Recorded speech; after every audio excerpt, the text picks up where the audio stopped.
कोई छोटी सी बालिका वो रोज पत्र भेजती जगन्नाथ जी को, तो जगन्नाथ जी को कुछ और शब्द कह करके संबोधित करती, वो भैया मानती, उसके कोई भाई नहीं थे, वो कहती हे जगन्नाथ जी आप मेरे भाई हो। तो बोले रोज पत्र भेजती महाप्रभु जी को कि रक्षाबंधन पर मैं आऊंगी, मेरी अवस्था अभी केवल 5 साल की है और मैं आपसे कभी मिली नहीं हूँ, मैंने केवल माता जी से आपके बारे में सुना है और मैं आऊंगी जगन्नाथपुरी, रक्षाबंधन वाले दिन आऊंगी, राखी लेकर के आऊंगी, हे जगह तुम मेरे हाथ से राखी पहनोगे ना।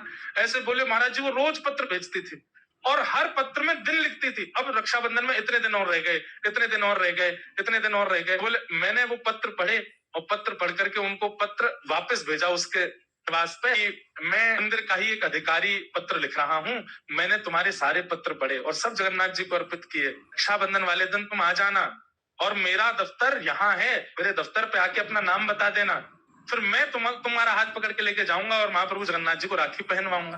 बोले महाराज जी मैंने उसको पत्र लिख दिया।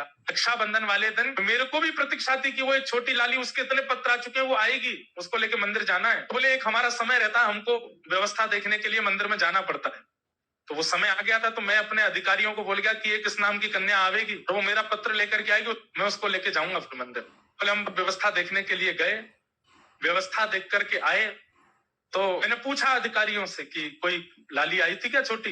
बोले हाँ, एक 4 साल की 5 साल की बालिका आई थी और आके थोड़ी देर बैठी रही, फिर पता नहीं कहाँ चली गई। बोले मैं फिर ढूंढने निकला, पता नहीं कहाँ चली गई बेचारी, इतने साल से पत्र लिख रही है, इतने दिन से पत्र लिख, उससे राखी तो बंधवा दे।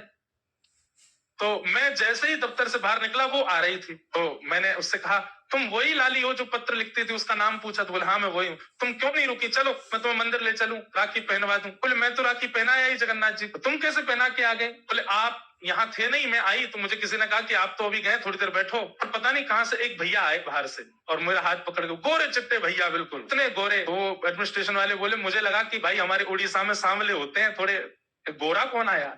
बोले गोरे चिट्टे आए और हाथ पकड़ के ले गए और बोले लो यहाँ पे राखी बांध दो और जगन्नाथ जी को राखी पहना दो, और बोले अंदर पहनवा करके आए। महाराज जी आश्चर्य की बात ये थी कि मेरे मंदिर से निकलते और मेरे लौटने तक इतनी देर कपाट बंद थे, महाप्रभु जी के, जगन्नाथ जी के दर्शन हो ही नहीं रहे थे, फिर वो राखी कैसे पहना के आई भीतर? मैंने उससे पूछा तुमने राखी पहनाई, जगन्नाथ जी को देखा? बोले हाँ। मैंने कहा मुझे दिखाओ कहाँ बांध के आई हो? तो बोले भीतर लेके गई और द्वार के पास ही एक स्थान पर जहाँ पे बंद बनाया जाता, भीतर लोग ना जाए, वहां राखी पहना करके आई। कपाट बंद थे, वो भीतर कैसे गई? बोले गोरे गोरे भैया लेके गए। तो फिर मन में भाव आया कि श्री बलभद्र जी आए और आकर के लाली को लेके गए, बोले जगन्नाथ जी को राखी पहना दे। आज भी एक नहीं 84 कोस यात्रा क्यों होती है? तो नंद बाबा यशोदा